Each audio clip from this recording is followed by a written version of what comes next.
और कभी कभी पत्नी बेचारी सीधी सादी भोली भाली धर्म स्वभाव वाली, पति देव बिल्कुल आवारा किशन।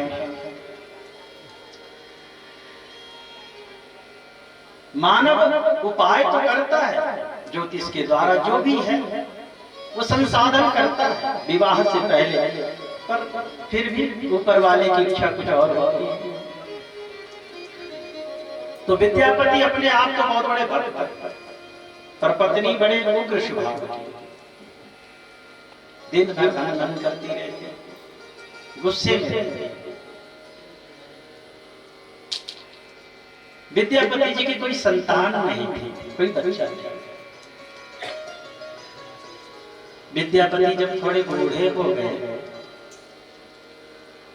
तो अब घर में जो महारानी है उनसे भी समय से भोजन नहीं बना पाती थी, कोई ना कोई दिक्कत होता है। बुढ़ापे पे शरीर एक जैसा तो रहता है, कभी भोजन बने कभी ना बने, कभी कभी 2-2 दिन बीमार पड़ जाए घर की महारानी विद्यापति जी की पत्नी, तो विद्यापति जी अपने आप चूल्हा फूके।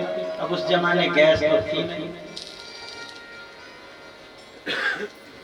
और जिसको आदत नहीं चूल्हा फूकने की उनकी आंखें लाल लाल हो जाती।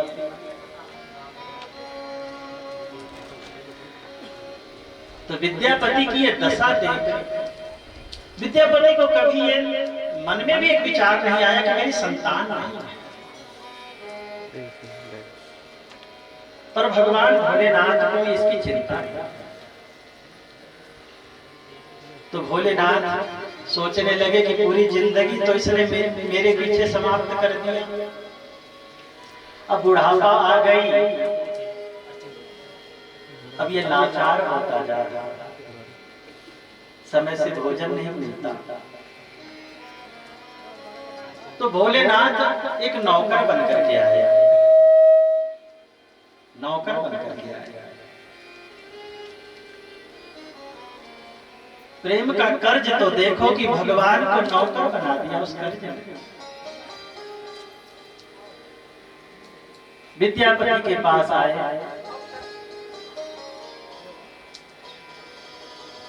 महाराज हमको नौकरी पे रखो। विद्यापति जी बोले, भाई क्या नाम है तेरा? भोला। साक्षात भोलेनाथ ही थे, तो भोलेपन का तो वर्णन कोई कर ही नहीं सकता। नाम क्या है? उघना। उघना कहाँ? माँ बाप है तेरे? कब पता नहीं। भोलेनाथ तो सही बोल रहे, माँ बाप का पता है। अच्छा, अनाथ बच्चा है, क्या काम कर लेगा? बाबूजी जो कहोगे सब कर लेंगे। पैसा कितना लेगा? का कोई पैसा नहीं, बस प्यार से रोटी दे देना, पेट भर खाना मिलेगा, और है अपना कौन कोई नहीं है, किसके लिए पैसा कमाना? बाबूजी रख गए। अब भगवान नौकर बन के आए हैं, तो भक्त तो भगवान को पहचान नहीं पाया, पर हृदय तो कह रहा था कि कोई अपना सगा है, जिससे जन्म जन्म का रिश्ता है, एक सहज में प्रेम सा हुआ उस बच्चे से। विद्यापति अपने घर की स्थिति जानते थे, बोले देख हमें रखने में तो कोई दिक्कत नहीं है, पर महारानी को समझ में आ जाए तो अगर वो हाँ बोल देती हैं तो ठीक है, ठीक है। लिवा लाए उसे अपने घर, आवाज लगाई पत्नी को, सुनती हो? देखो कोई आ रखा है, एक बच्चा आ रखा है, एक बालक है। तो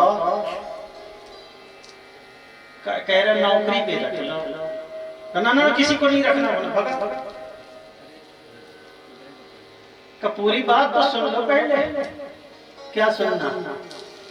ये कुछ लेगा नहीं, पैसा नहीं मांगेगा, हैं मुफ्त की नौकरी करेगा।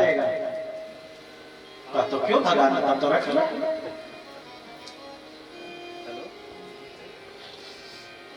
जैसे सुनी कि पैसा नहीं लेगा, तब तो ऐसा अवसर कौन छोड़ता, रख लो। और कुछ तो लेगा, पैसा नहीं लेगा तो का कुछ नहीं, बस घर में जो भोजन बनेगा भर पेट खाएगा और कुछ नहीं। ऐसा कहाँ नौकर मिलता है, कहा हमें तो मिल गया, अब तुम कहो तो रख ले। अभी नहीं, क्या नाम है रे तेरा, पूछी, उगना है, क्या क्या काम करेगा तू? माता जी जो कहोगी सब कर दिया करूंगा। अच्छा, घर के बर्तन मांज लेगा, जूठे बर्तन कहाँ, झाड़ू पोछा, हाँ, मेरे कपड़े धुल देगा, हाँ, कभी तेरे मालिक की तबीयत खराब होगी तो पांव दबाएगा, सेवा करेगा। जी वो तो नहीं भी खराब हो तबीयत तो पर भी रोज सेवा किया करूंगा। माता जी आप कहोगी तो आपके भी चरण दबा दिया कर, पर आप मना मत कर, अब जो चाहो सो हमसे करा लेना, पर रख लो अपने घर में। ठीक है, पर एक बात है, जिस दिन काम में तूने बेईमानी करी उसी दिन तेरा कान पकड़ के मैं बाहर करूंगी। हाँ, जी स्वीकार है। भगवान भोलेनाथ नौकर बनकर के विद्यापति के घर रह गए। अब भोलेनाथ तो भोलेनाथ ठहरे, भगवान के कर्म सब दिव्य हैं, जन्म कर्म चमे दिव्यम, उनके सारे कर्म दिव्य होते हैं। तो भोजन बनाए तो उसमें दिव्यता, कपड़े साफ करें तो उसमें विचित्र खुशबू फैलती, शरीर पर हाथ रखे तो 20 साल पुराना भी दर्द हो तो निपट जाएगा। भला ऐसा नौकर को कौन छोड़ेगा? अपने बच्चे जैसे विद्यापति इसका आदर करते, प्यार करते। संतान कोई थी नहीं, भोलेनाथ को थोड़ा प्यार भी विद्यापति का शुरू से मिल रहा था, माता जी का भी प्यार मिलने लगा।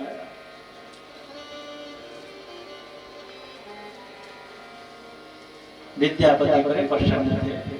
चलो भगवान ने पुत्र नहीं दिया, पर नौकर ऐसा दिया जो पुत्र से बढ़कर के।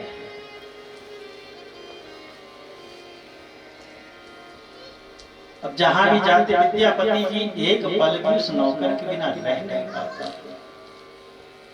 क्योंकि मुख में ओम नमः शिवाय और ओम नमः शिवाय साथ में ही है, तो उसके बिना रह कैसे सकते थे? आंखें खुले तो मुंह से पहले उगना कहाँ है? उगना खड़ा, जी मालिक, अरे तुझे नहीं देखता तो लगता है दुनिया वीरानी है। चलो तुम्हारा भी कोई माँ बाप नहीं था, हमें भी कोई बच्चा नहीं, दोनों की मनोकामना पूर्ण हो गई। विद्यापति जी को कहीं रिश्तेदारी में जाना था, तो बोले उगना हो सकता है 2 दिन 3 दिन ना आवे, तो एक बड़े डब्बे में गंगा जल भर, वहां पीने को मिलेगा नहीं, मैं गंगा जल ही पीता हूँ। जी मालिक, भगवान भोलेनाथ भर नहीं चले, 2 दिन की जगह पे 3 दिन रहने की स्थिति आ गई। विद्यापति जी सोचे पानी गंगा जल खत्म हो रहा, वापस चलते हैं। वापस लौट रहे थे तो बड़ी प्यास लग गई रास्ते में। विद्यापति का मुंह सूखने लगा, पानी खत्म हो चुका था, गंगा जल था। तो विद्यापति बोले उगना, हमने कम से कम 40 बरस तो गंगा जल पिया है, वो आज लगता है कि मेरा व्रत टूट जाएगा। ऐसा क्यों? गंगा जल तो है नहीं, प्यास बहुत लगी है, मुंह सूख रहा। एक काम कहते हैं